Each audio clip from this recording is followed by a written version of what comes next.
Cop Janelle Nuesca is dismissed from service effective today. This after pleading not guilty for the murders of Frank and Sonia Gregorio. And Indonesian authorities discover body parts and other debris at the crash site of a jet containing 62 people.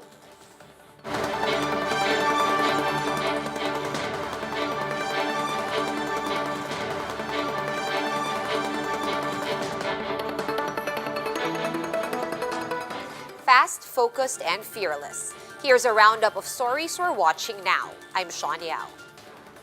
Several local government units will be getting their COVID-19 vaccine shots from manufacturer AstraZeneca despite the national government's preference for China's Sinovac. Greg Gregorio with the report. The Manila LGU has inked a deal for the procurement of 800,000 doses of COVID-19 vaccines from the British-Swedish company AstraZeneca as part of its 250 million peso vaccination program. Manila Mayor Isko Moreno also signed documents today for the purchase of 12 refrigeration units and 50 units of portable coolers, which will be placed within the Santa Ana Hospital compound. We are already building our Manila COVID-19 vaccine storage facility. Ngayon, nag-appropriate tayo ng 130 square meter para i-house natin yung 12 refrigeration para sa mga bakuna. Ang goal, yakapin natin as many as possible. Valenzuela City, meanwhile, has also secured a deal with AstraZeneca for the procurement of 640,000 doses of its COVID-19 vaccine. Mayor Rex Gatchalian says they aim to achieve herd immunity through the inoculation of 70% of the city's population. Titignan mo dun sa market price list, sila yung pinakamura. Sila yung isa sa may pinakamadaling handling. Yung temperature that you need for it is not any different from the vaccines that we already use for our other needs. Aside from Manila and Valenzuela, here are other LGUs that have also procured doses of AstraZeneca's vaccine. AstraZeneca's application for Emergency Use Authorization or EUA in the country is still pending with the FDA, along with the application of Pfizer and the pending complete submission of Russia's Gamaleya. Dr. Tony Liachon, former advisor to the National Task Force Against COVID-19, says the government should buy more shots from AstraZeneca instead of China's Sinovac. But Gatchalian has clarified that LGUs were able to secure deals with AstraZeneca instead of other vaccines because of an established framework by the national government. This framework enables the LGUs to secure vaccines even when the makers are still applying for an EUA. Sila yung may framework pa lang. So in effect, sila ang procuring procuring party or avenue. Kami lang yung parang nagpoka ng magkano.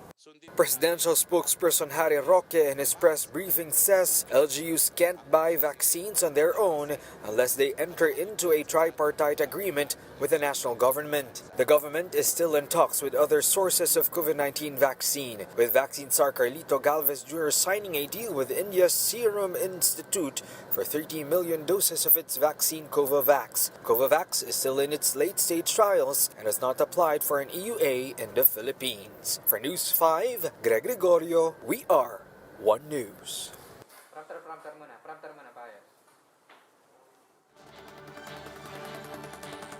The first batch of COVID-19 vaccines will be arriving in the Philippines next month. But things won't be back to normal just yet as the mass vaccination is seen to extend to mid-2022. Mayan Los Baños with the story. Vaccine czar Carlito Galvez and Health Secretary Francisco Duque have laid out the country's vaccination plan in today's Senate hearing. The officials say they aim to start the vaccination program in February. Galvez says negotiations with different pharmaceutical companies have been successful so far, as the government plans to procure millions of doses from various brands. Our main volumes will be coming from Novavax with 30 to 40 million doses. Pfizer, we are negotiating for higher volumes, more or less 40 million, and AstraZeneca, 25 to 30 million doses, and Sinovac and Gamaleya for 25 million each. We might be receiving more or less 40 million doses from COVAX for 20 to 30 million people. The main bulk of the vaccines that will be rolled out will be at the third quarter, at fourth quarter of this year. The first batch of vaccinations is slated from the 3rd or 4th week of February. According to Galvez and Duque, the best case scenario would be if the government inoculates 50 to 70 million Filipinos this year.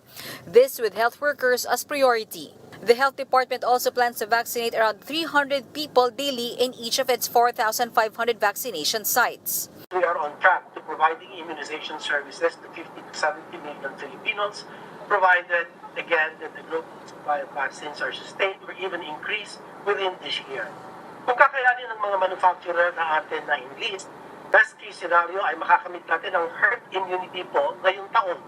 Galvez admits that they're facing limitations in acquiring shots, as 80% of the global supply have already been pre-procured by rich countries, while the Philippines will have to try their best to get a share from the remaining supplies.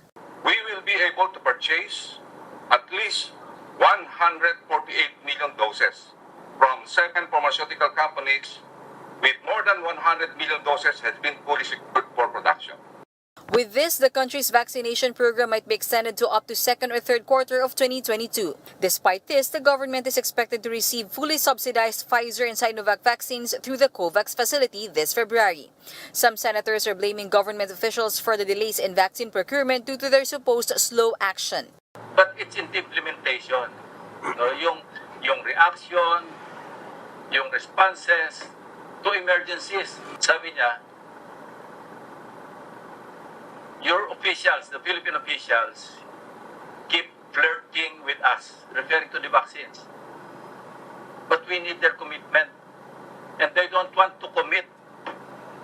So the allocations, yung stocks na dapat naka-allocate sa Pilipinas, sabi niya, pag hindi kayo kumilos, we'll just give it to other countries. But Galvez insists we are on time. He says countries may have secured first their orders since they have money to pay immediately. As for the approval of emergency use authorization, the Food and Drug Administration says their decision on Pfizer's application will be out this week, while Moderna's will be by mid-January. Senators also questioned why the government seems to monopolize the procurement of vaccines, since private sectors and LGUs are not allowed to purchase directly from manufacturers. It's a safety concern po kasi hindi po approved product itong gagamitin natin. It's a product that we're using under emergency use. Pag ganun po, yung mga kumpanya, hindi rin po sila nagtitake ng responsibility para sa kanilang produkto. Ang national government po will take responsibility for using a product that is still under development. Reporting for News 5, Mean Los Baños, we are One News. Here are other stories that are shaping up today. New COVID-19 cases went above 2,000 for the first time in 3 weeks. And that brings the country's total caseload to nearly 490,000, some 22,000 of which are still active. The virus killed 11 more patients overnight, pushing the death toll to over 9,400. On the flip side, some 458,000 have gotten better with 10 new recoveries reported today. Public health advocate Dr. Anthony Leachon is vouching for Covovax's shot, manufactured by the Serum Institute of India. In an interview with One News's Agenda, Leachon described the developer as the greatest in the world, adding that the vaccine is cheaper than the others being considered by the government. Police Staff Sergeant Jonel Nuezca has been dismissed from service effective today. PNP Chief Debold Sina says Nuezca has been charged with 2 counts of grave misconduct and 2 counts of conduct unbecoming of a police officer. His criminal case is still ongoing as the ex-policeman pleaded not guilty for 2 counts of murder. Nuezca was caught on video shooting mother and son Sonia and Frank Gregorio to death in Paniki, Tarlac last month over an alleged old feud. And the PNP is looking into the supposed lapses of the Makati police in handling the investigation of Christine Dacera's death. The details in this report by Pat Mangune. The PNP has initiated an internal inquiry into the possible shortcomings of Makati police officers in handling the death of flight attendant Christine Dacera. The Makati City Prosecutor's Office tossed the rape with homicide suit back to the police for further investigation. The deadline for the submission of findings is set on January 13, the same day as the start of the preliminary hearing. PNP Chief Debold Sina says the complaint of the Dacera family on the reported mishandling of Christine's cadaver will also be part of the internal inquiry. The Dasera family wants the medical legal officer on case dismissed for gross negligence and incompetence for authorizing an embalmment before an autopsy. Although Sina says he has not received a copy of the complaint yet. Ako wala akong natanggap na documents or anything. Kung meron man, ay pag-aralan po namin. The CIDG has taken over as lead investigators of the Dasera case and will be supervised by the NCRPO. As of now, we're still collating pieces of evidence, especially statements from the would-be key witnesses, and we're still awaiting for the results from the forensic science being conducted by the crime lab. All of this will be properly submitted before the fiscal during the preliminary investigation. The NCRPO has also warned of possible charges against the management of City Garden Grand Hotel in Makati. This for failing to submit the names of persons booked in room 2207 where Dasera was seen transferred before she died. Sinas meanwhile stresses that the police have not given any special treatment to the Dasera family.